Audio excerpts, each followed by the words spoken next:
महिला उत्पीड़न और बलात्कार के 2 मामले लगे। आरोप है कि आपने प्रभाव का उपयोग करते हुए उनको कमजोर किया और लगातार पीड़िता पर आपने दबाव बनाए। आपको महाराणा प्रताप की जो प्रतिमा भेंट की गई थी, आपने उनको पैरों में रख दी, बाद में वो विवाद हुआ। भाई महाराणा प्रताप जी की मूर्ति को, तस्वीर को हमने पैरों में रखा, वैसा ऐसा कुछ नहीं था। उप जिला प्रमुख पुष्कर तेली के हाथ में आपका रिमोट रहता है, इस बात में कितनी सच्चाई है? आदमी को तैयार किया हुआ, हमने तैयार किया, उन्होंने मेरे को तैयार थोड़ी किया है।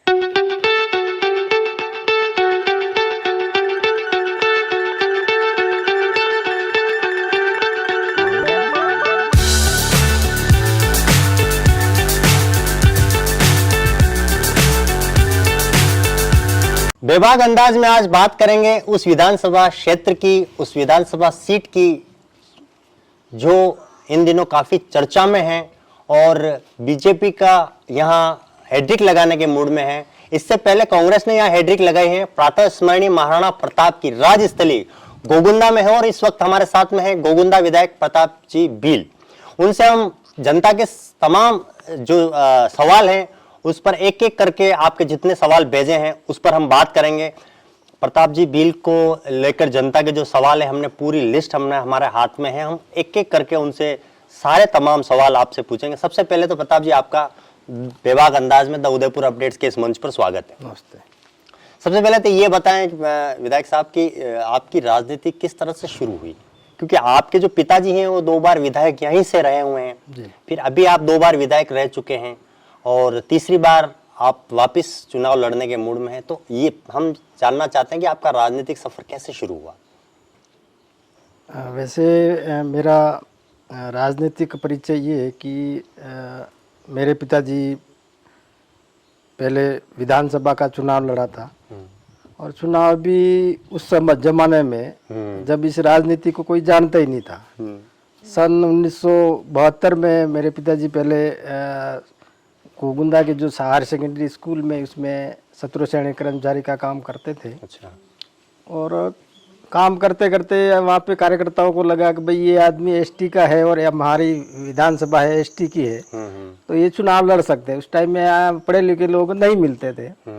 तो सन 1972 में पहली बार स्वतंत्र पार्टी से टिकट दिया गया और उस टाइम में अलकाराम जी हमारे जो कोटड़ा के रहने वाले थे, वो उनके सामने चुनाव लड़े थे सन 72 में और उस समय कांग्रेस यहाँ से जीती थी और मेरे पिताजी चुनाव हार गए थे। अच्छा। उसके बाद में इमरजेंसी लगी और इमरजेंसी लगने के बाद में सभी पार्टियां देश की इकट्ठी हुई और एक जनता पार्टी बनी थी और जनता पार्टी बनने के बाद में वापस चुनाव हुए। सन 1977 में हमारे विधानसभा में कांग्रेस का उम्मीदवार नहीं था। या भारतीय कम्युनिस्ट पार्टी का मेघराज तावड़ को समर्थन दिया था कांग्रेस ने और उस टाइम में मेरे पिताजी बुरा भाई यहाँ से प्रथम बार विधायक बने थे। और उसके बाद में यहाँ की जो मूल समस्या थी कि भाई उस टाइम में हमारे यहाँ पर गाँव में गेहूँ वगैरह नहीं मिलते थे। अच्छा। लाल जवार आती थी, बारिश भी बहुत आती थी, अकाल भी पड़ता था, तो लाल जवार खा करके लोग अपना जीवन यापन करते थे। और लाल जवार भी कहाँ मिलती थी? जो आपकी उचित मूल्य की दुकान, जहाँ यहाँ से हमारे यहाँ से कोई सेमटाल भी जाता था, कोई कासबा भी दूर जाना पड़ता था। तो विधानसभा में उन्होंने प्रश्न रखा था भैरव सिंह जी के सामने, तो काम के बदले अनाज योजना शुरू की थी उस समय। और काम के बदले अनाज योजना में जितना काम करोगे उतना आपको गेहूँ मिलेगा। तो गाँव लोगों के घरों में अनाज पहुंचा और गेहूँ आम आदमी के पास में पहुंचा था। और उसके बाद में सन 1980 में पार्टी वापस विभाजन हो गई और जनता पार्टी का बिखराव होने से फिर वापस यहाँ पर भारतीय जनता पार्टी, और वो दूसरी बार 80 में भारतीय जनता पार्टी से चुनाव लड़े थे। और उस टाइम में हमारे यहाँ से भारतीय कम्युनिस्ट पार्टी के जो उम्मीदवार थे मेघराज तावड़, वो चुनाव जीत गए थे। वो 84-85 तक चले थे। 84 में वापस आपके इंदिरा जी की वो हत्या हो गई थी, तो पूरे देश में माहौल कांग्रेस का था। तो उस टाइम में भी हम विधानसभा का चुनाव जरूर हमारे पिताजी लड़े थे, लेकिन उस टाइम में वो जीत नहीं पाए थे। उसके बाद में 90 का चुनाव हुआ था, और 90 के चुनाव में फिर भारतीय जनता पार्टी से और जनता पार्टी के दोनों के मिल करके समझौते में हमारे भारतीय जनता पार्टी के गोगुंदा का सीट वो भारतीय जनता पार्टी को दी थी, और उसके वो 90 में हमारे पिताजी वापस चुनाव भारतीय जनता पार्टी के लड़े और चुनाव जीते थे। उस टाइम में 15,000 वोट से यहाँ से जीते थे। फिर क्या हुआ कि उस टाइम में राम मंदिर का मुद्दा भी चल रहा था, तो बाबरी जो मस्जिद थी उसको गिराने के उसमें हमारी राजस्थान की सरकार को भी बर्खास्त कर दिया था। तो उसकी वजह से हमारे को उस टाइम भी 2.5 साल मिले, और 2.5 साल इस कार्यकाल में मिले थे। इस प्रकार से, और उसके बाद में मैं भी लगातार भारतीय जनता पार्टी का काम भी अलग अलग, जैसे युवा मोर्चा से लगा करके, जनजाति मोर्चा से लगा करके अलग अलग सामाजिक कार्यक्रम में भी मेरे जैसे पूरे विधानसभा का मैंने आदिवासी एकता करके, जैसे जो भी जागरूकता है, बुराइयां है या क्या सुधार शिक्षा के प्रति वगैरह, यूँ करके पूरे विधानसभा में मैंने अलग अलग गाँव में हमने रात्रि विश्राम भी करते थे। गांव के 5 पंच वगैरह यहाँ इकट्ठे होकर के इस प्रकार से बात करते करते धीरे धीरे जा करके 2004 में मैं मेरे को दादिया में सरपंच की सीट वो एसटी की आई थी, तो मैं चुनाव लड़ा था। तो उस टाइम में मैं वापस यहाँ से सरपंच बन गया था। सरपंच बनने के बाद में दूसरी बार मैं वापस सामान्य की सीट आई थी दादिया में सरपंच की, तो दादिया सामान्य सीट पर भी मैं वापस चुनाव लड़ा था, और चुनाव लड़ा तो 550 वोट से मैं यहाँ से हार गया, जीत के जीता था सामान्य सीट पे। और फिर 2008 में भी मैंने दावेदारी रखी थी इसमें विधायक में, तो उस टाइम में पार्टी ने टिकट नहीं दिया।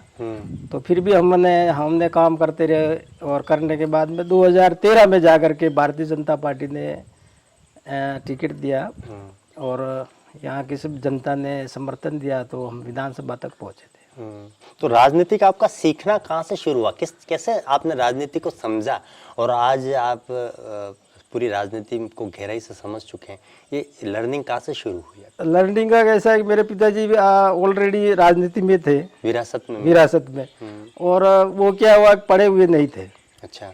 उनके जो भी विधानसभा के काम हो या और कोई लोग भी आ जाते थे, तो उनको कागज वगैरह कैसे लिखना करना सारा वो मैं उस टाइम में से ही जानता था। और उसके अलावा सरपंच बना तो भी मतलब पूरी नॉलेज था कि भाई किसी काम को अपन कैसे कर सकते हैं, वो पूरा निचले स्तर से ऊपर तक अपन कैसे ले जा सकते हैं, किसी मांग को, किसी काम को अपन कैसे करा सकते हैं निचले स्तर से ऊपर तक।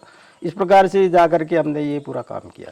एक सवाल है कि आपको महाराणा प्रताप की राज्य स्थली पर ये सौभाग्य मिल रहा है इतना बड़ा, तो इसको आप किस तरह से लेते हैं? गर्व की अनुभूति है एक तरह से, तो ये आपको कैसा एहसास होता है कि आप महाराणा प्रताप की उस राज्य स्थली से जहाँ पर महाराणा प्रताप ने अपना जो परचम लहराया पूरी दुनिया में यहीं से, तो आप इसको कैसे देखते हैं?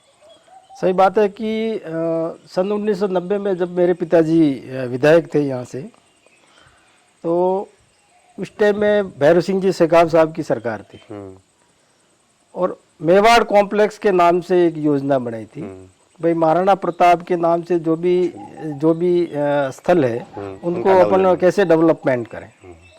तो उसके तहत जो गोगुंदा हमारा जो महाराणा प्रताप जी का जो राजतिलक स्थल है, उसको जितनी भी जमीन वगैरह थी वो उस टाइम में 90 में जा करके उसको एक्वायर्ड की थी।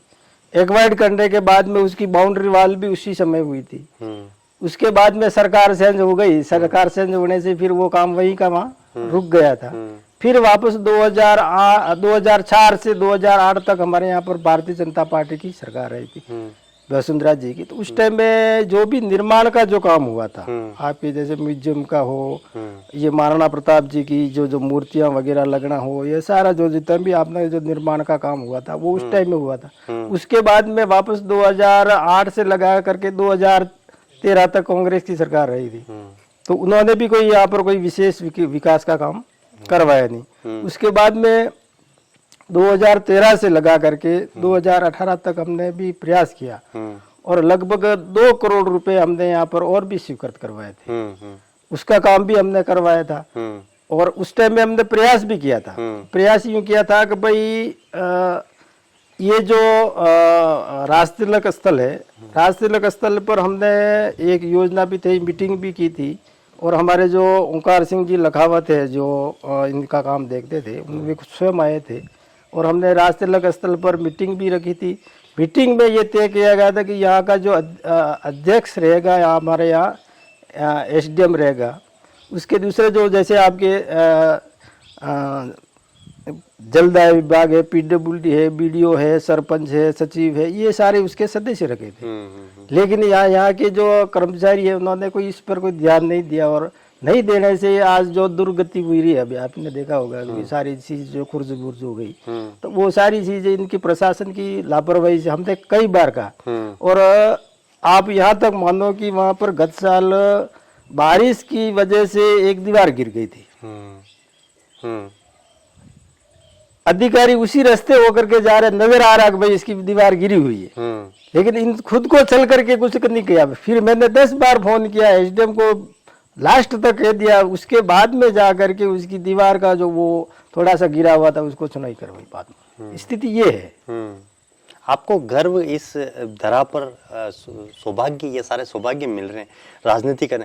मेरा सवाल ये है कि आपको ये किस तरह से देखते हैं? आपको ये गर्वान्वित? बिल्कुल गर्वान्वित होते हैं, सारा होते हैं, लेकिन कुल मिलाकर के प्रशासन है जो कोई ऐसी कोई सहयोग नहीं करता, इसकी वजह से ये सारा अपने इस मैं भी चाह रहा हूँ कि भाई महाराणा प्रताप के इस राज तिलक स्थल से या महाराणा प्रताप जी का जो शस्त्रागार है उसकी वजह से इस एरिया का डेवलपमेंट हो, इसके नाम से लोग यहाँ आवे, पर्यटक आवे, होटलें बने, इशारा है। लेकिन कुल मिलाकर के यहाँ पर जहाँ तक इसका ऊपरी स्तर पे पैसा भले आ जाएगा, लेकिन निचला स्तर पर ग्राम पंचायत है या आपके जो बॉडी है निचले की, जैसे आपके एसडीएम, तहसीलदार, बीडीओ वगैरह, ये सारी चीजें इनके ऊपर ध्यान नहीं देगी तो ये संभव नहीं है। तो ये आप तो जनप्रतिनिधि, आपका डर इतना होना चाहिए कि वो आपके नाम से ही काम हो जाए। तो क्या आपका जो अधिकारियों कर्मचारियों में डर खत्म हो गया है? नहीं, डर खत्म नहीं हुआ है। मैं बताऊं आपको कि पिछली बार जैसे मैं कह रहा हूँ भाई हमने यहाँ पर जैसे महाराणा उदय सिंह जी की छतरी का काम भी करवाया। कुछ काम जैसे आपके हमने ये रू अर्बन मिशन में भी हमने इसमें काम लिया था। लेकिन जैसे सरकार का बीच में ये कुछ टाइम से 2018 से 2023 तक का ये जो 5 साल का कार्यकाल, इसमें थोड़ा सा इनको लगा कि भाई ये एमएलए विपक्ष का है और हमारी सरकार कांग्रेस की, अब ये हमारे क्या कर सकते हैं, इसकी वजह से थोड़ा सा अधिकारियों के मन में भी इस प्रकार का थोड़ा सा ऊपरी से है आपका। जी जी।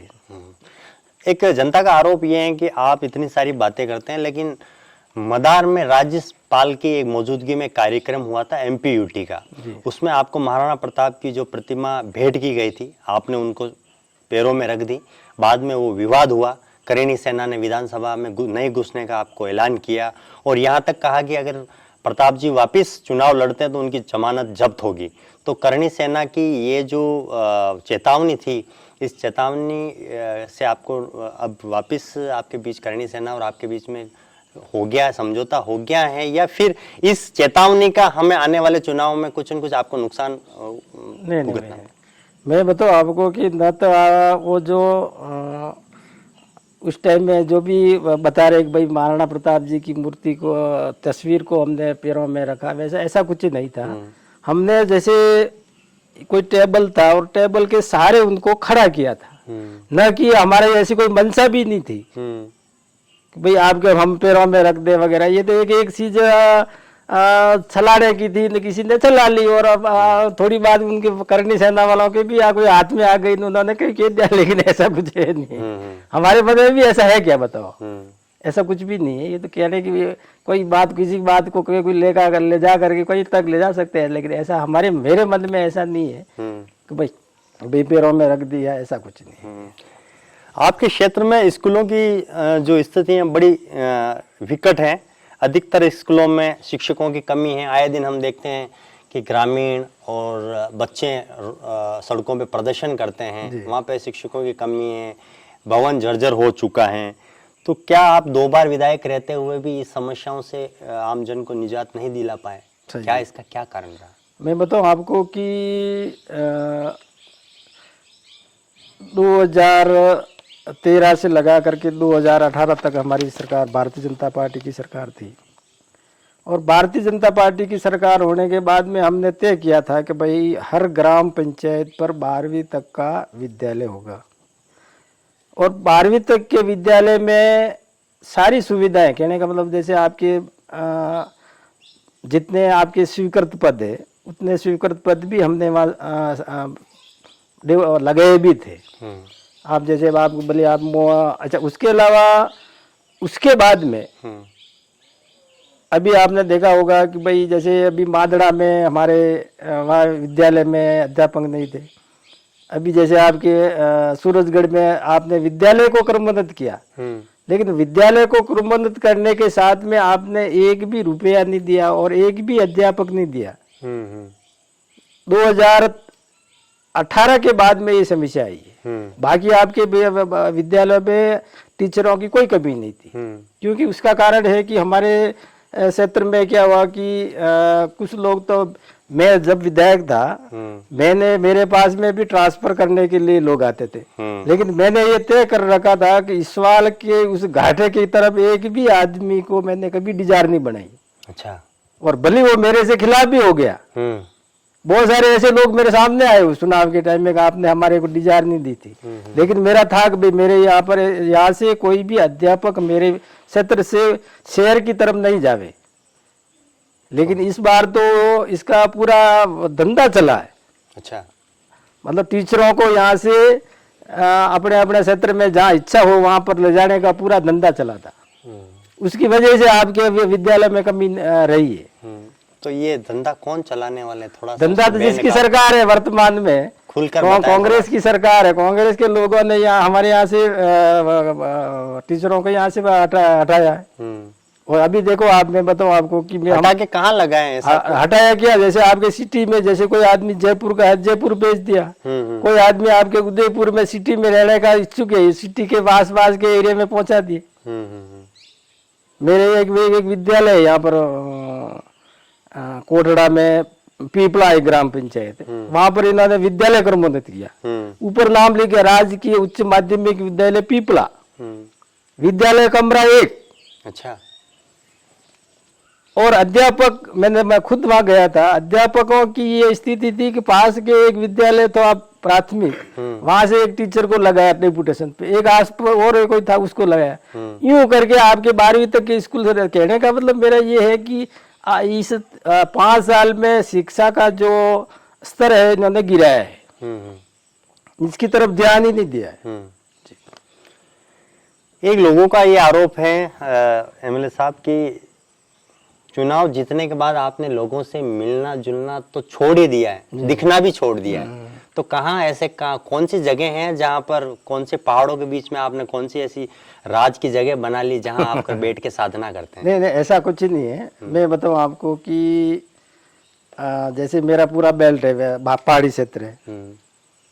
पहाड़ी क्षेत्र मतलब जैसे आप चले गए पीपरमाल, पीपरमाल में आपके टावर लगता है क्या? आपके जैसे टेपुर गांव है, टेपुर गांव कोटला रोड से अंदर 10 किलोमीटर, वहां पर मैं चला गया तो क्या आपका टावर लगेगा क्या, आएगा क्या? आपके तिलोई में यदि आप चले जाते हो तो आपका टावर लगेगा। आप नालमोकी चले जाते हो, आपका टावर लगेगा क्या? आपके सिवड़िया में जाओगे टावर लगेगा क्या? आप जैसे छापा की नाल चले जाओ, आप उधर रावस कड़े तरफ चले जाओ। अच्छा, विकास की जरूरत कहाँ है गाँव में? कौन से गाँव जो पिछड़े हुए? भाई मैं बताऊं आपको, घोगुंदा में किस चीज की जरूरत है? घोगुंदा में आप लाइट भी है, सड़क भी है, नाली भी है, स्कूल भी है, हॉस्पिटल भी है। भाई जहाँ पर आपके लाइट भी नहीं है, सड़क भी नहीं है, आपके कुछ भी नहीं है, उस लोगों का विकास करना है हम अपन को क्या है? यूं कहने का मतलब भाई इन लोगों के तो सारा विकास हो गया। विकास तो उन लोगों का करना जहाँ तक आज भी शिक्षा नहीं है, स्वास्थ्य नहीं है, लाइट नहीं है, तो वहां पर उनकी तो बात सुननी पड़ेगी कि नहीं सुननी पड़ेगी? अच्छा, आप वहां रहते हैं, उन क्षेत्रों में रहते हैं? अच्छा, उसके अलावा भी मैं यहाँ पर, मेरे यहाँ घर पे रहता तो मेरे यहाँ पर टावर आता है क्या? अभी आप यहीं बैठे हो तो आप कह रहे हैं कि गाँव में मैं जाता हूँ, विकास की गंगा उसी जगह बहता हूँ जहाँ पर विकास होना चाहिए, लेकिन सेमटाल, करदा, डूंडी, रावलिया, नांदेसमा और जेमाली, ये वो क्षेत्र हैं, जेमली, ये वो क्षेत्र हैं जहाँ पर विकास तो छोड़ो, यहाँ पे सड़कें तक नहीं है, खराब है तो खराब है।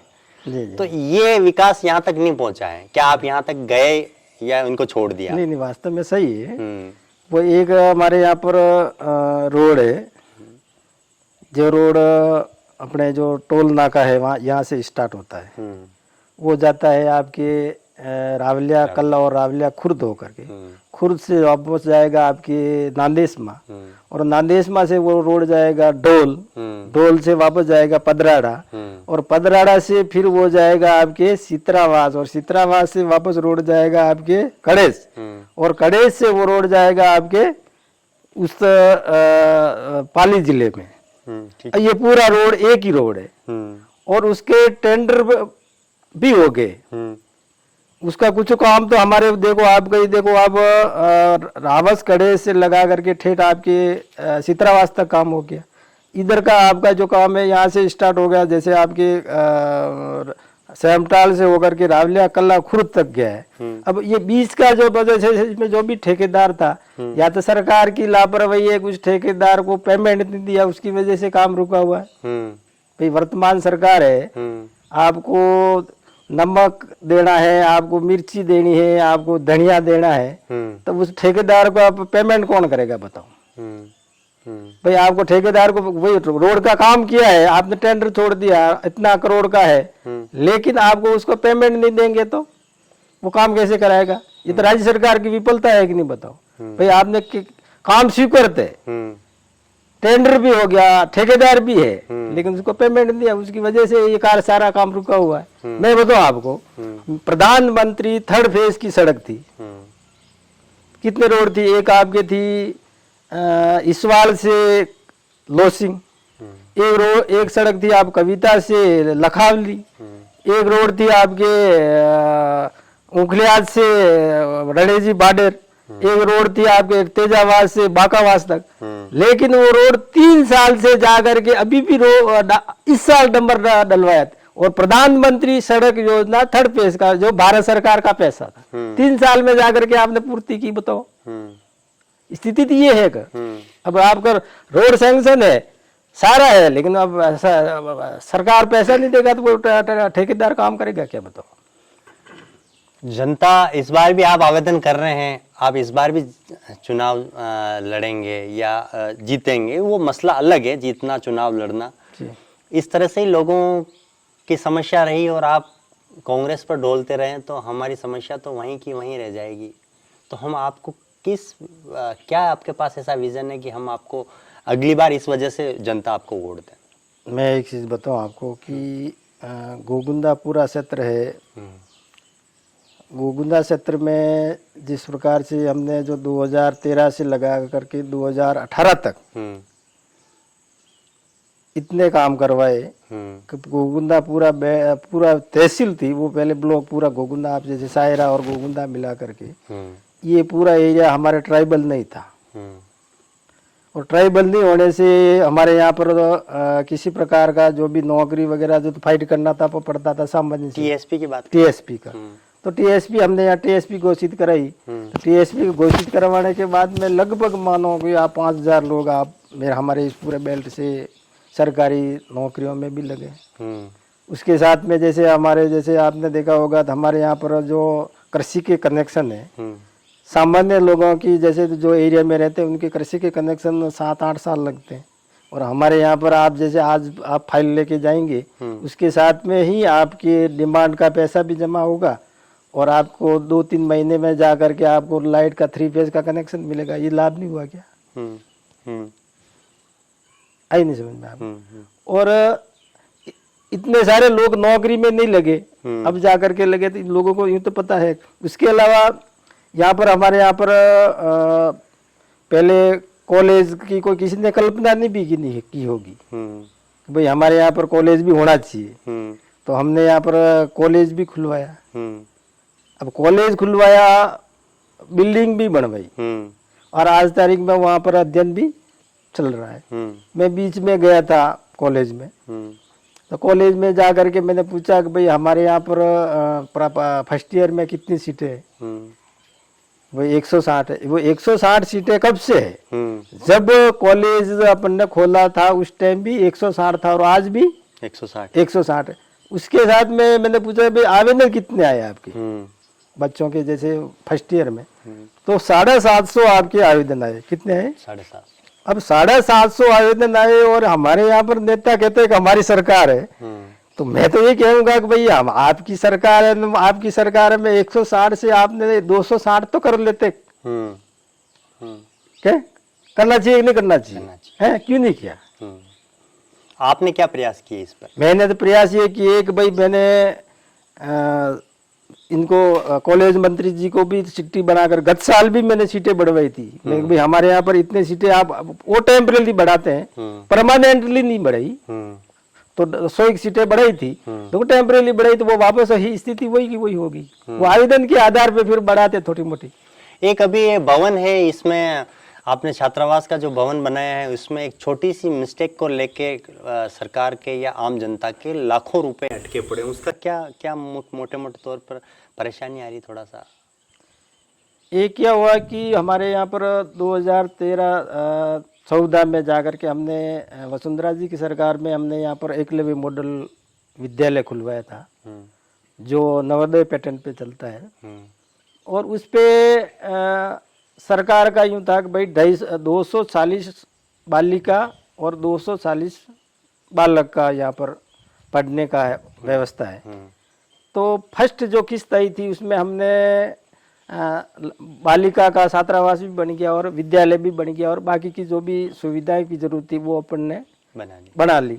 उसके बाद में मैंने विधानसभा में क्वेश्चन लगाया कि भाई ये जो बाकी का 240 बालकों का जो छात्रावास है कब बनेगा, क्या है वगैरह वगैरह।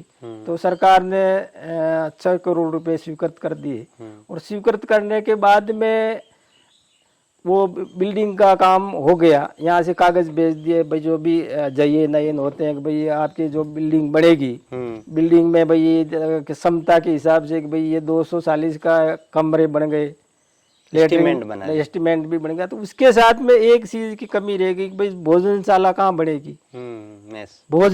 मेस का इसमें इन्होंने एस्टीमेंट ही नहीं भेजा था। अच्छा। तो वो एस्टीमेंट नहीं भेजा तो उसकी पैसा ही भी नहीं आया और वो काम भी नहीं हुआ। बिल्डिंग पूरी हो गई, सारा हो गया, लेकिन मैंने अधिकारियों से पूछा कि भाई अब हमारे बिल्डिंग तैयार होगी तो आप ऑनलाइन इनके फार्म भी भरवाने शुरू करो। अधिकारियों से मैंने संभागीय आयुक्त वगैरह से बात की तो उन्होंने हाँ करते करते, लेकिन वो ठंडे बस्ते में डालकर। उनका मेन कारण ये है कि हमारे इस क्षेत्र के बच्चे यहाँ पढ़े नहीं, कुल मिलाकर के बात ये है।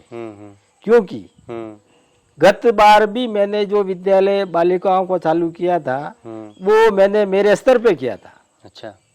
मैं 1 महीने का राशन पानी मैंने व्यवस्था कराई थी, बर्तन की व्यवस्था मैंने करवाई थी। अधिकारियों का यूं था कि ये 5 साल तक ये बिल्डिंग वैसे ही की वैसी पड़ी रहे। अच्छा। इनके कहने का मतलब हमारे क्षेत्र को आगे बढ़ाने के लिए कोई नहीं करना चाहता है। अधिकारी कर्मचारी रोड़ा अटकाते हैं। उसकी वजह से हमारे आज वो जो आपको देखा होगा वो बिल्डिंग हमने तैयार भी करवाई, लेकिन वो फिर भी उसको चालू नहीं करवा रहे।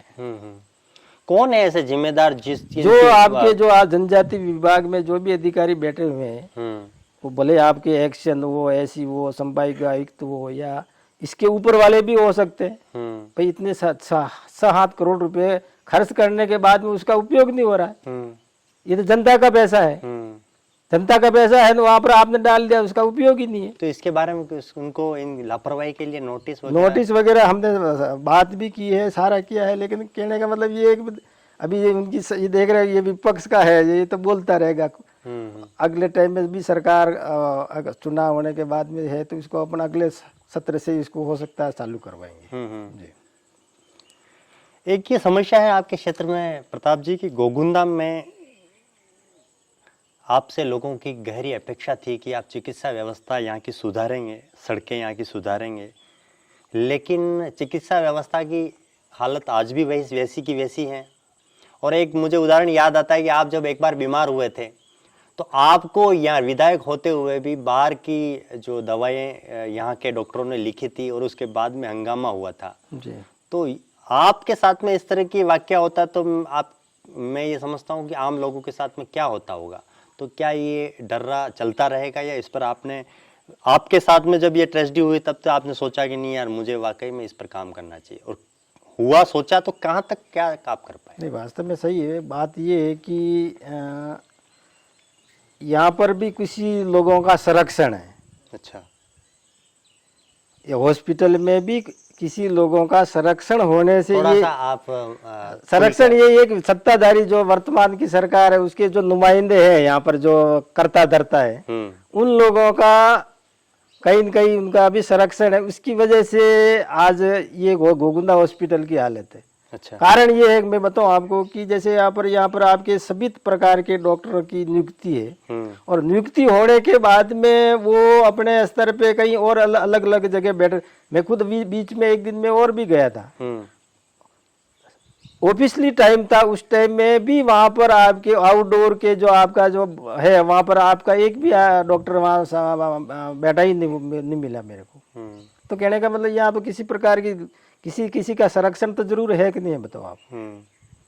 किसका संरक्षण हो? संरक्षण जो सत्ताधारी जो लोग यहाँ नुमाइंदे हैं कुछ घूमते रहते हैं और खर्चा पानी लेकर के ये इस प्रकार के कर रहे हैं। मैं तो सीधा आरोप लगाता हूँ कि इन लोगों के संरक्षण से खर्चा पानी लेकर के इन लोगों को इस प्रकार से संरक्षण दे रहे हैं। अच्छा, चिकित्सा व्यवस्था में खर्चा पानी की व्यवस्था चल रही है। तो एक और जनता का एक कहना है कि गोगुंदा में कई प्रतिभाएं ऐसी हैं जिसको तराशा जाए तो राष्ट्रीय स्तर पर वो अपना जोहर दिखा सकती हैं, और एक मुझे याद आता है कि खेल मैदान और इसको तराशने की जो मंशा है कहीं न कहीं दफन होती हुई नजर आ रही है। क्या इसकी वास्तविक स्थिति और किसका क्या कारण? नहीं, वास्तव में आप जो कह रहे हो बात सही है। मैं बताऊं आपको कि मेरे इस विधानसभा क्षेत्र में एक नाल गांव है और नाल गांव पहले हिस्सा हुआ करता था छठियाखेड़ी ग्राम पंचायत का, जिसकी दूरी 15 किलोमीटर दूर है। ठीक है। 15 किलोमीटर के लोग ग्राम पंचायत की काम से आते थे छठियाखेड़ी। ठीक है। और मेरे को विधायक बनने के बाद में मैंने वहाँ पर ग्राम पंचायत बनाई। ग्राम पंचायत बना करके मैंने वहाँ पर 12वीं तक का विद्यालय भी खोला और विद्यालय खोल करके 70 लाख रुपए की वहाँ पर बिल्डिंग भी बनवाई। और उसी विद्यालय से तुलसी गंभीती जो राष्ट्रीय स्तर पर जाकर के खेली थी।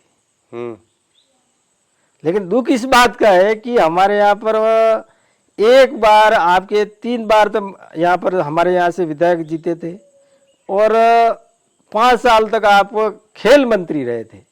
लेकिन मैं एक चीज बताऊं आपको कि भाई मैं आज एमएलए बना, 5 साल ठीक है, इस 5 साल मेरे को इसमें विपक्ष में रहने से कुछ काम कम मिला, लेकिन आप खुद पद पर थे, आपके सरकार थी, आप मंत्री और उसी खेल विभाग के मंत्री थे, तो एक खेल मैदान तो आप तैयार करते मॉडल के रूप में। उन्होंने किया भी है खेल मैदान, उसका क्या विवाद है, क्या मसला है? एक तो यहाँ जो किया था तो वो उस टाइम में इन्होंने क्या है कि कुछ बाउंड्री वगैरह बना करके इन्हीं के लोगों को ठेकेदारी में दे दिया और छोटा मोटा धूला ऊंचा नीचा किया, मिट्टी ऊंची नीचे की और पैसा उठा करके काम ले लिया।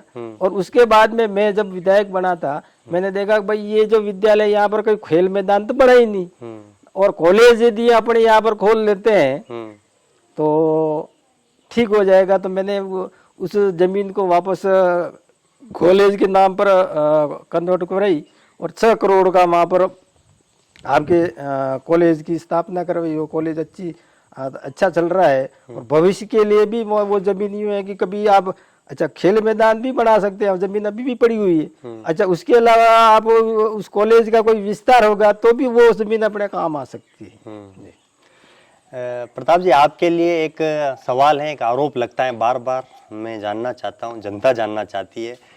आपके लिए कहा जाता है कि आप रिमोट पर चलने वाले विधायक हैं और उप जिला प्रमुख पुष्कर तेली के हाथ में आपका रिमोट रहता है। इस बात में कितनी सच्चाई है? हाँ, नहीं ऐसा कोई नहीं। मैं एक चीज बताऊँ आपको, पुष्कर जी तेली क्या मेरे से सीनियर है क्या? उसके अलावा पुष्कर जी तेली की उम्र 21 साल हुई थी और 21 साल होने के बाद में फार्म भी उन्होंने जो अपने जो वोटर लिस्ट होती है 21 साल होने के जिस दिन फार्म भरा था उसले अगले दिन इन्होंने वोटर लिस्ट में नाम लिखवाया है। वो क्या जानते हैं राजनीति के, बताओ। फिर भी हमने उनको टिकट दिया, और टिकट देने के बाद में कोई लोग ये भी जा समझ रहे थे कि यार ये नया बच्चा नहीं तो कुछ समझता ही नहीं है। लेकिन हमने एक ऐसा आदमी तैयार किया, धीरे धीरे डेवलपमेंट करके आज जो जिला प्रमुख, उप जिला प्रमुख तक पहुंचा है। तो कहने का मतलब हमने भी उस आदमी को तैयार किया हुआ, हमने तैयार किया, उन्होंने मेरे को तैयार थोड़ी किया है। अब किसी को कोई आरोप लगाता हो तो लगा सकते हैं, आम जनता है, ऐसा कोई कुछ नहीं है। बीच में ये भी आरोप लगे थे कि हालांकि अभी तो इस तरह का कोई मसला नहीं, पिछली बार कुछ जनता में ये आरोप भी लगे थे कि रेती का कुछ कारोबार है, उसमें आपकी शरह से ये सारा कारोबार चलता है। नहीं ना, ऐसा कोई नहीं है। कोई भी तो कोई काम धंधा करता है ना, मान लो जैसे हमारे यहाँ पर जैसे किसी का ट्रैक्टर रेती भर के ले जा रहा है, तो बीच में मान लो जैसे कोई पुलिस वाले ने या माइनिंग वाले ने कोई पकड़ लेते तो वो किसको वो सहारा लेगा? गलत है तो वो तो जाना नहीं, फिर भी मान लो मानवता के तौर पर वो किसी सहारा तो लेगा कि नहीं लेगा? बताओ भाई, कहीं आपके कोई सरपंच है समझदार तो उससे कहेगा कि थोड़ा सा मेरी यहाँ कोई मदद करो वगैरह, तो ऐसा कोई विशेष बात नहीं है इसमें। मतलब आपने छोड़ा है ऐसे? ना, ऐसा कोई नहीं, मैंने कोई छोड़ा है नहीं है। वो तो जो भी आपके जैसे नियम के अनुसार जो भी कार्रवाई होनी थी वो भी होगी, उनके जो भी मतलब जैसे कोई जुर्माना होगा तो बड़ा होगा। इस बारे में इतना अपने को उसके वो ध्यान में नहीं है। घोगुंदा बस स्टैंड पर सरकारी अस्पताल और तहसील के सामने पानी भरा रहता है विधायक जी, राहगीरों को इससे काफी समस्या का सामना करना पड़ता है। इसका समाधान कब होगा, इसके लिए आपने क्या प्रयास किया और ये स्थिति ऐसी क्यों अभी तक बनी हुई है? नहीं, मैं बताऊं आपको कि ये पानी तो पहले इससे भी ज्यादा भरा रहता था।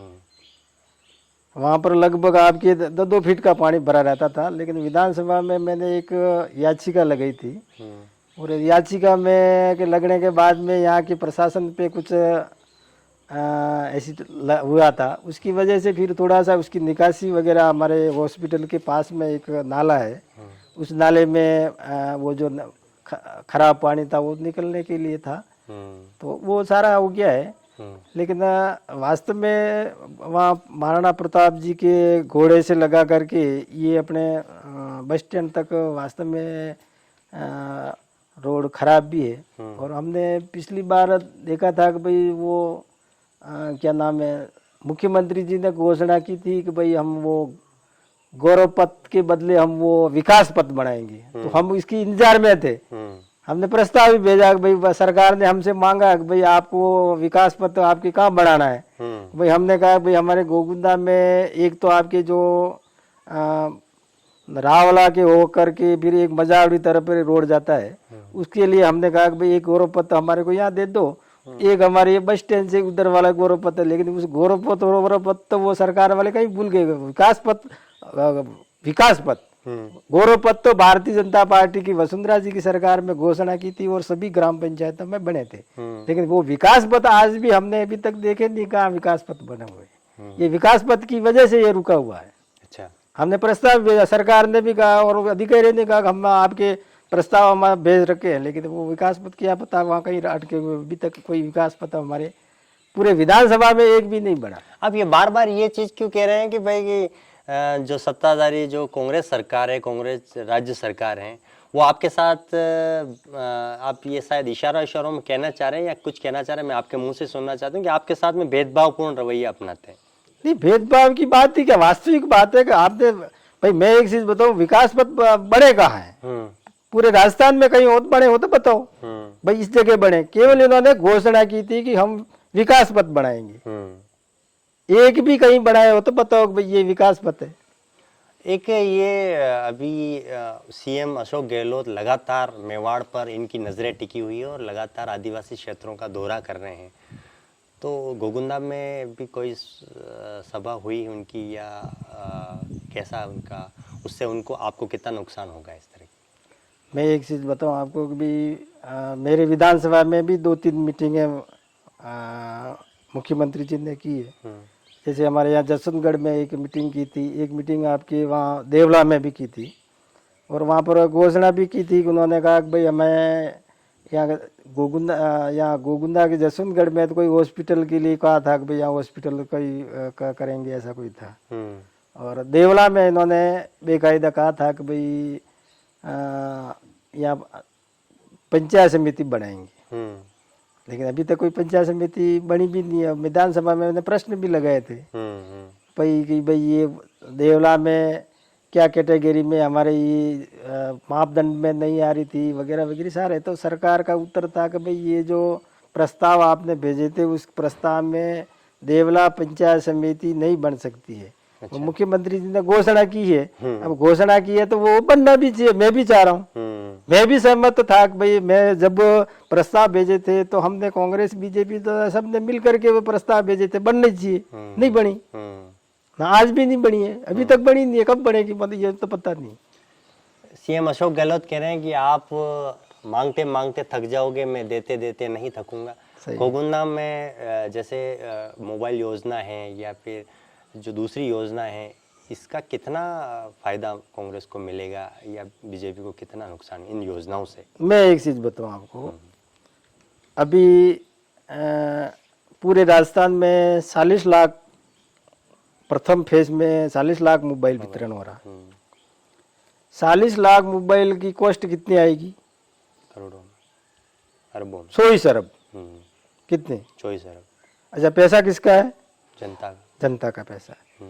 अब जनता का पैसा, अभी आप हमारे से प्रश्न कर रहे थे कि आपके हॉस्पिटल में के सामने डामर रोड खराब है, आप पूछ रहे थे सेमटाल वाला रोड खराब है, आप पूछ रहे थे कि आपके हॉस्पिटल में फलानी चीज नहीं। कहने का मतलब ये चीजें, पैसा तो आपका है वो उधर जा रहा है।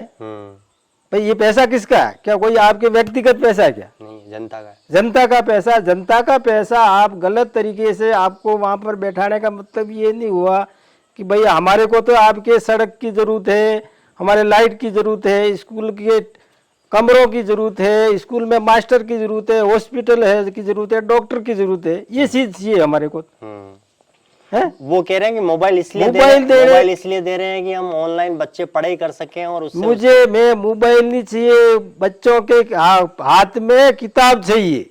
अच्छा, मोबाइल नहीं चाहिए। मोबाइल से आपका बच्चा बिगड़ेगा। आप इस राजस्थान को गलत रास्ते पे ले जा रहे हो। आज सुबह मेरे पास में, मेरे गांव के पास के यहाँ रावलिया के लोग आए थे।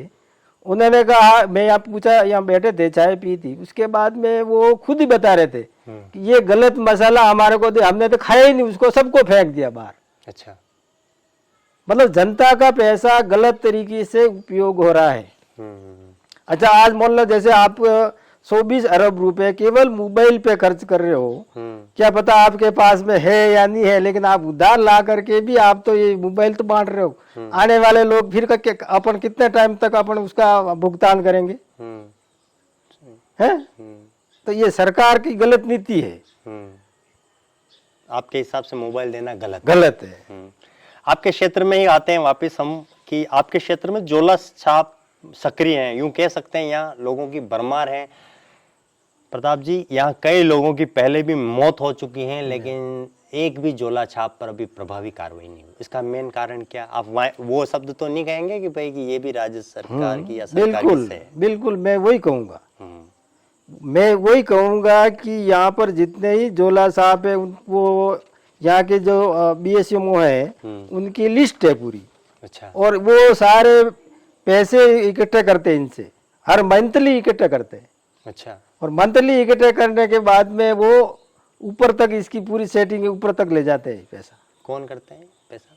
ये जो आपके जब BSMO है का आपके गोगुंदा में, वो उसके पूरे लिस्टेड है भाई गोगुंदा में कितने आपके जोला साहब है। अच्छा। आपके वो पड़ावली में कितने हैं, आपके नालमोकी में कितने हैं, आपके और कहाँ है, इनके पूरे लिस्ट है। फिर लिस्ट का क्या करते हैं? लिस्ट से फिर ये एक आदमी इनको नियुक्त कर रखा है इन्होंने वसूली के लिए। वसूली के लिए इन्हीं में से एक आदमी इनका अध्यक्ष बना रखा। फिर वो मतलब जैसे आप जैसे जोला छाप या जोला लेके जाते हैं। कुल मिलाकर के ये बहुत बड़ी परिस्थिति खराब है। आप कह रहे हैं जोला छाप से जोले भरा रहे हैं इसलिए ये चल रहा है। हाँ बिल्कुल।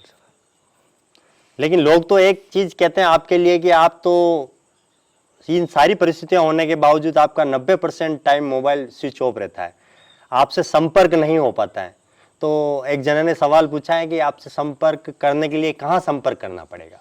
नहीं, कहीं संपर्क नहीं करना, हमारे जिस नंबर पे हुए उसी नंबर पे कैसे संपर्क करें आपसे? संपर्क का एक ही एक भाई, जैसे ये कोई जरूरी नहीं है कि भाई हम 24 ही घंटा वहाँ रहे।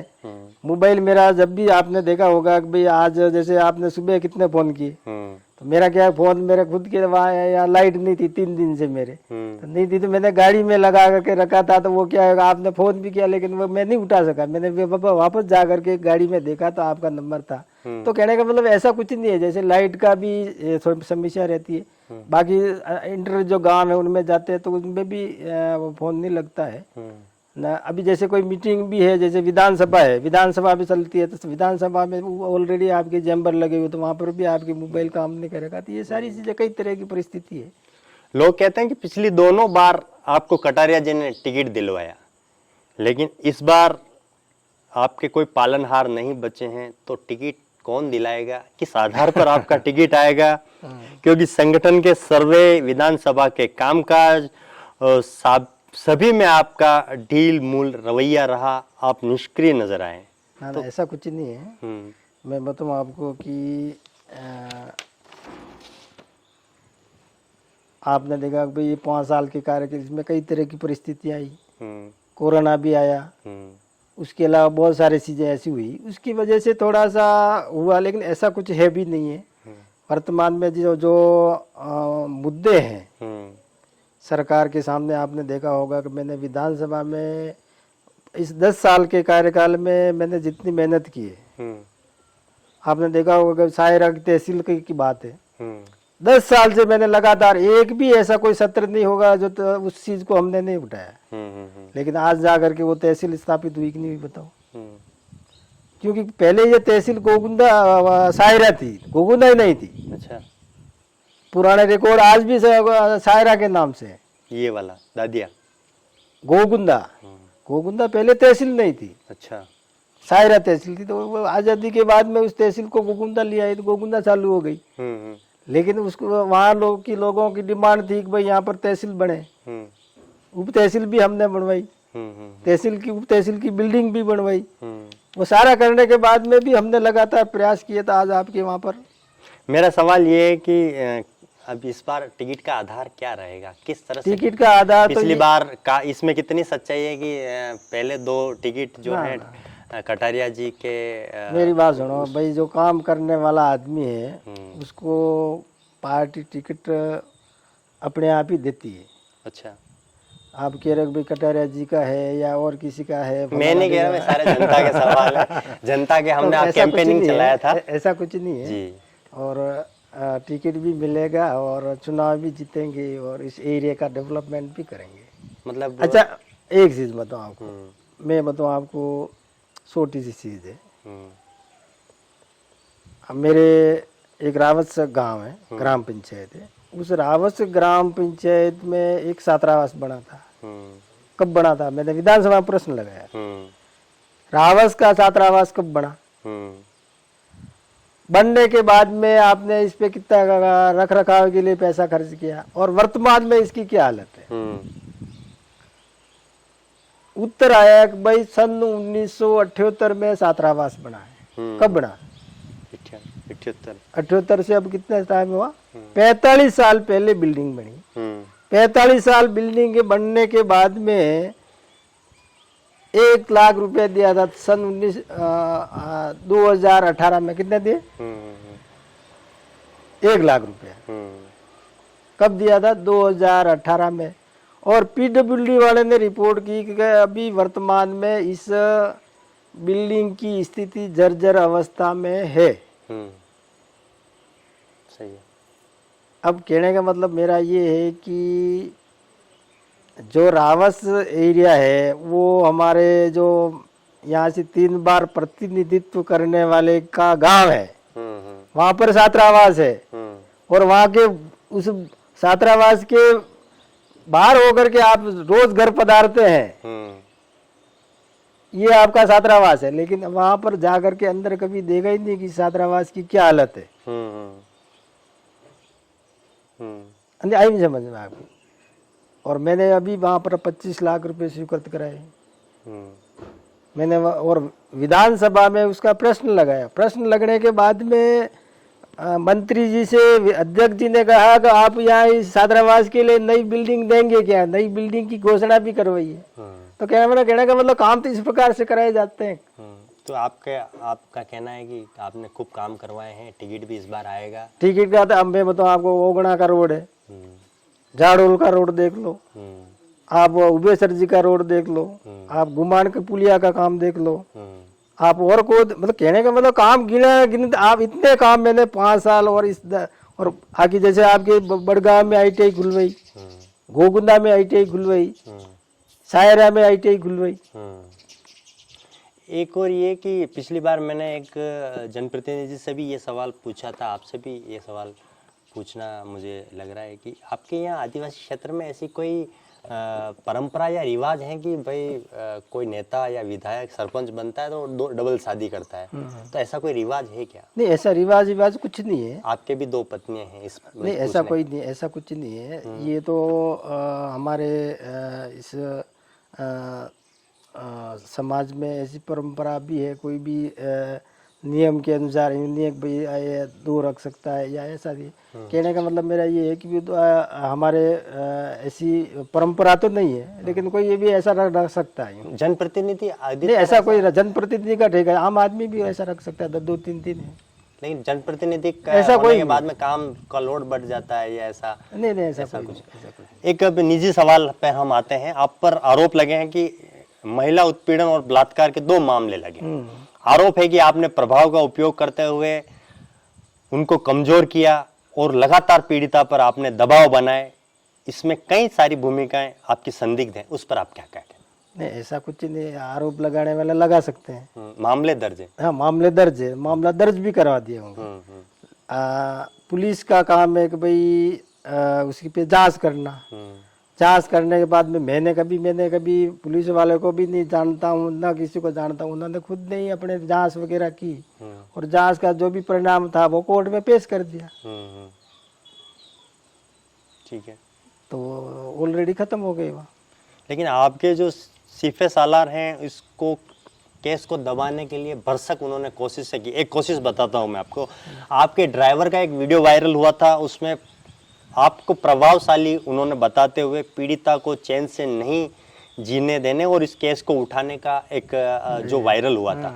तो इस तरह के आरोप भी आप पर लगे हैं विधायक जी? नहीं, वो बात बराबर है। भाई मेरा ड्राइवर है, मेरा वो ड्राइवर था वो, लेकिन वो मेरे से काम करते वो छोड़ के चला गया। अब वो क्या बयान दे रहा, क्या दे रहा, वो जाने उसका काम। तो वो तो आपकी सह ले रहा है ना, मेरे पास में है ही नहीं ऑलरेडी। अब क्या स्थिति है, क्या इस केस का क्या? इस केस में तो जो भी था सरकार, पुलिस ने FIR लगा दी और खारिज कर दी केस को। अच्छा, जो लास्ट बचा है उसके बाद में आज की हम जो वार्ता, लगभग सारे जो प्रश्न हमने ले लिए।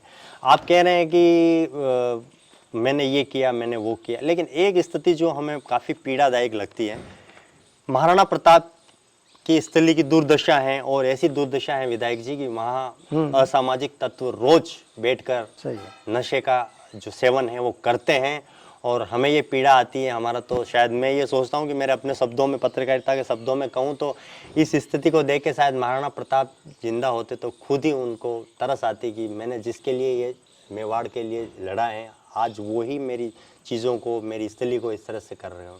तो कितना आप जिम्मेदार हैं इसको, और आप कम से कम इन सामाजिक असामाजिक तत्वों को तो यहाँ बैठने से रुका सकते हैं। ये तो आपकी जिम्मेदारी है। मेरा थोड़ा सा निवेदन इसमें ही है कि आने वाले समय में इस क्षेत्र को मेरा विचार है कि भाई ये जो महाराणा प्रताप जी की जो राजतिलक स्थली है वो उसमें और भी कितना उसको विकसित करने का जो भी प्रयास है वो हम करेंगे।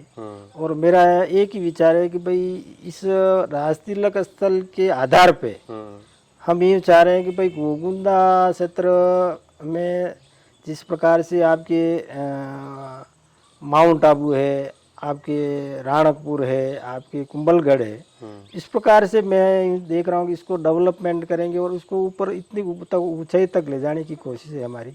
और मेरा पूरा प्लान भी है, प्लान मैंने बनाया भी है, सारा है कि भाई अपन कैसे, और इससे इस महाराणा प्रताप की राजतली का स्थली से मेरा यूं विचार है, इसको विकसित करने के बाद में 10,000 लोग प्रतिदिन के रोजगार ले सकते हैं। आई समझ में आ गई। तो मेरा विचार है कि भाई यदि जनता ने यदि मौका दिया तो मेरा ये विचार है कि हम इसको कैसे अपना इसको और अधिक ऊंचाई तक ले जा सके और लोगों को रोजगार दे सके। आप अभी फिलहाल कम से कम किसी पुलिस के विभाग से बातचीत करके आप कम से कम हमारी टीम की तरफ से आपका निवेदन है इस चीज़ को, आप कम से कम वहाँ पे लोग बैठने वाले लोगों को आप कम से कम एक किसी पुलिस मैं समस्या कहाँ आ रही है बताऊँ आपको कि किसी काम को करने के लिए इच्छा शक्ति की जरूरत पड़ती है।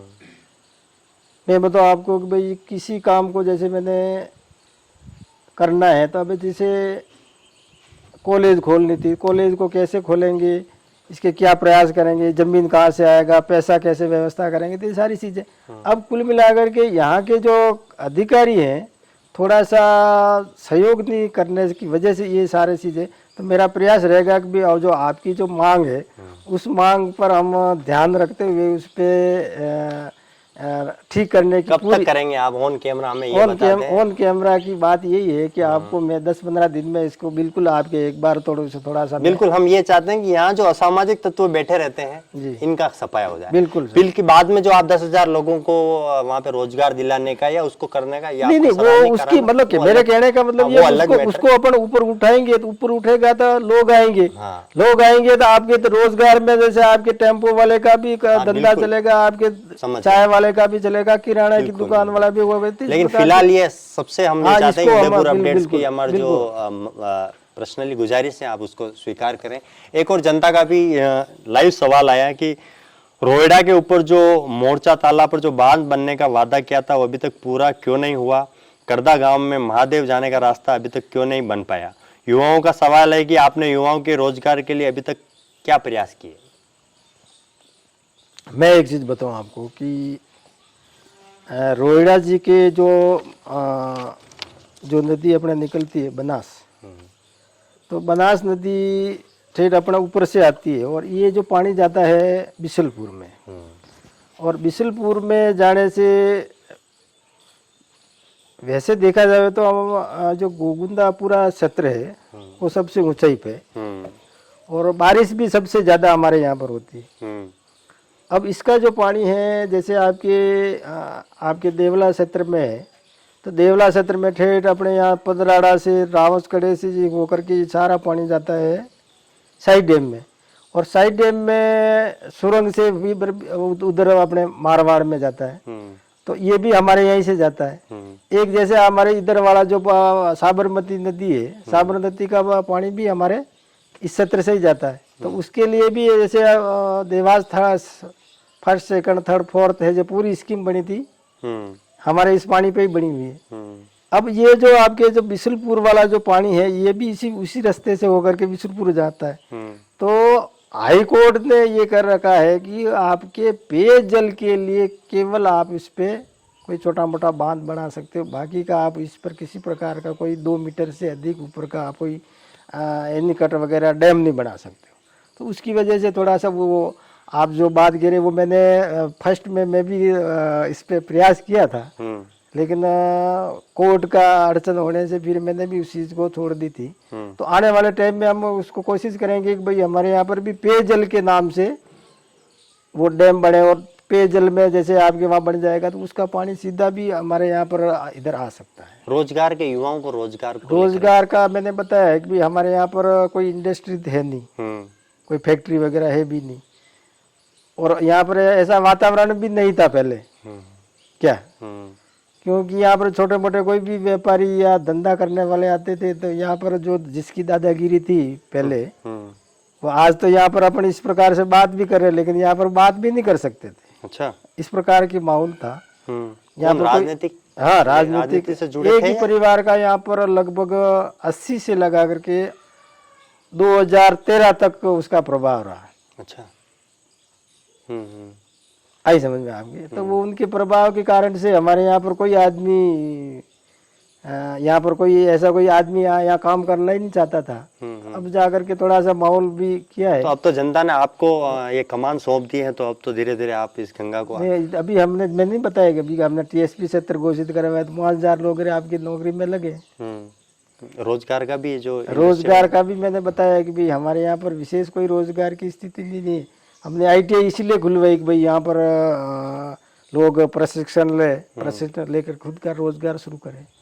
जैसे आपके बड़गांव में भी हमारे देवला इसवाल में हमने ITI 16 करोड़ की वहाँ करवाई है। 16 करोड़ का काम हमने यहाँ करवाया है। 16 करोड़ का आपके सायरा में भी करवाया है। ये सारे काम इसीलिए कर रहे हैं भाई, हम तो अभी आए हैं, अभी तैयारी कर रहे हैं। कहाँ अभी आए आप? 10 साल हो 10 साल में क्या कर सकते हैं आप बताओ? 10 साल में बताया कि भाई इतने सारे काम करवाए, इतने सारे। मेरे यहाँ पर मेरे को आने के बाद में कम से कम 1,000 बालक बालिकाओं के छात्रावास में पढ़ने की सुविधा की है। कितनी? 1,000। नहीं तो मैं उंगली में गिना सकता हूँ कहाँ की है बताओ। आई समझ में। और उनमें सुविधा भी बढ़वाई वापस। यहाँ पर छात्रावास वगैरह इसकी खस्ता हालत थी, सब में मैंने जहाँ मैं खुद गया हूँ, खुद जा करके उनको देख रेख की है। वहाँ पर क्या जरूरत थी उसकी सारी चीजें हमने व्यवस्थित करवाई। एक ये अभी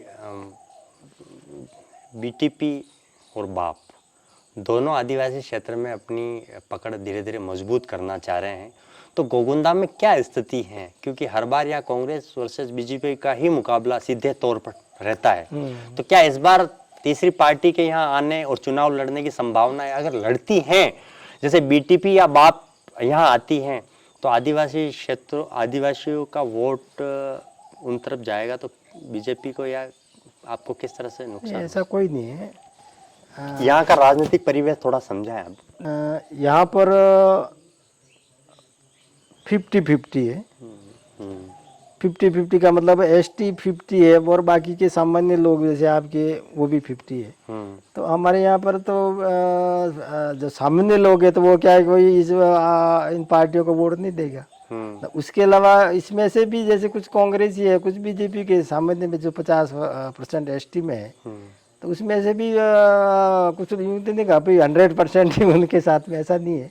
कुछ वो जरूर ये यहाँ पर अभी इस बार थोड़ा सा कर रहे हैं, लेकिन ये भी ज्यादा टाइम के नहीं है। ये तो 2 महीने का धंधा है, ये तो खत्म होने वाला है। वैसे इस बार आपका जो सीधा मुकाबला है कांग्रेस के कुछ युवाओं के साथ में भी है। इस बार आपको नहीं लगता है कि इस बार आपका जो मुकाबला है 2 बार के मुकाबले अन्य मुकाबले इस बार होने वाला है? इस बार आप हैट्रिक बनाने से आपको कई सारी चीजें जो अड़चने पैदा करेगी। नहीं, ऐसा कुछ नहीं है। ये बात सही है कि मैं एक चीज बताऊं, आदमी का ध्येय मात्र चुनाव लड़ना और जीतना नहीं है। आपके पास में क्या कार्य योजना है? ठीक है भाई, कार्य योजना भी तो होनी चाहिए। केवल मात्र आपकी वो एक ढोंग कर करके करवा करके आप कोई पोस्टर लगा देंगे, बैनर लगा देंगे, यूं कर देंगे, लेकिन आपके पास में क्या विजन है? आपकी क्या तैयारी है? भाई मैं दीदी ऐसा बन जाऊंगा तो मैं क्या काम करूंगा? अब मैं बताऊँ आपको, मैं गोगुंदा में मैं सरपंच था उस टाइम में, यहाँ गरबे का कार्यक्रम था। तो मैंने वहाँ पर जा करके गरबे में मेरे को भाषण दिलाया। तो मैंने कहा भाई अपन गोगुंदा के बस स्टैंड पर जो आबकारी का जगह है, उस जगह को अपन हटा करके यदि अच्छा सा कोई बस स्टैंड बना सकते हैं कि नहीं बना सकते, मेरा विचार था। मैं सरपंच था, मेरा यूँ थोड़ी था कि मैं कोई MLA बनना, लेकिन मेरा विचार था कि भाई यहाँ पर बस स्टैंड बने, यहाँ पर शौचालय बने, ये पूरा जो चौक है वो सही व्यवस्थित हो। ये कोई पहले को थोड़ी था, ये तो मेरे मन में था कि भाई अपन कैसे कर सकते हैं। तो आज आपके सामने बात देखा होगा कि आज कम से कम आपके 200-300 तो आपके थैले वगैरह रोजगार वगैरह, कितने लोग रोजगार ले रहे हैं वहां पर? क्यों साहब? आपके वहाँ बस स्टैंड पर आपके ये 15 साल तक जो नेतागिरी करने वाले थे वो अब बेचारे के लिए लेटरिन बाथरूम नहीं बना सके हैं। हमने तो आते ही आपके 6 महीने में तैयार करके सुपुर्द कर दिया भाई ये लोग। तो इस बार मुकाबला आप भारी होने वाला है, टफ होने वाला थोड़ा? ना ऐसा कोई नहीं, ना ऐसा नहीं। तो आप ये भी बता दें थोड़ा कि इस बार हैट्रिक लगेगी? हाँ लगेगी ना, पक्का? पक्का लगेगी पूरी। और क्या क्या विजन रहेंगे अगर इस विजन का? तो एक ही है कि क्या मुख्य जो रहेगी? मुख्य एक ही चीज है कि इस क्षेत्र में शिक्षा की भारी कमी है, उसको अपन कैसे पूरा कर सके। विद्यालय में स्कूल के कमरे नहीं है, स्कूल में अध्यापकों की कमी, उसको पूरा करना है। उसके अलावा जिन लोगों के आर्थिक दृष्टि से कमजोर है, एसटी के लोग हैं, बच्चों को नहीं पढ़ा पा रहे हैं, तो इसके लिए मैं जैसे हमारे जो सायरा ब्लॉक है, सायरा ब्लॉक में भी आपके एकलव्य मॉडल बने, देवला क्षेत्र में भी एकलव्य मॉडल बने, सायरा में कॉलेज की स्थापना हो, देवला में भी कॉलेज बने। तो थोड़ा सा शिक्षा का स्तर है वो आज भी बताऊं, आज भी हमारे इस बेल्ट में डूंगरपुर, बांसवाड़ा, खैरवाड़ा के लोग अभी भी यहाँ पर कर्मचारी है। कारण क्या है? कारण ये है कि वो एरिया पहले से डेवलपमेंट था और टीएसपी का लाभ उनको और दे दिया, तो वो तो आगे बढ़ गए। आज वहाँ पर आपके इंजीनियर भी मिलेगा, आपके डॉक्टर भी मिलेगा, सारे लोग मिलेंगे। लेकिन हमारे इस क्षेत्र में आज भी कोई आपके इस बार आप देखेंगे तो इसमें भी कभी टीचर भी नहीं बने, पटवारी भी नहीं है, सचिव भी नहीं है। उसका कारण है शिक्षा की अभी तक हमारे यहाँ पर कमी है। कमी को पूरा करेंगे, शिक्षा को आगे बढ़ाएंगे, तब जाकर के इस एरिया का डेवलपमेंट होगा। बिल्कुल। तो ये थे प्रताप जी भील, गोगुंदा विधायक, और हमने इनसे जनता के आपके जो सारे जवाब थे हमने बेबाक अंदाज हमारे एक विशेष शो में जो आप देख रहे हैं उसमें लिए।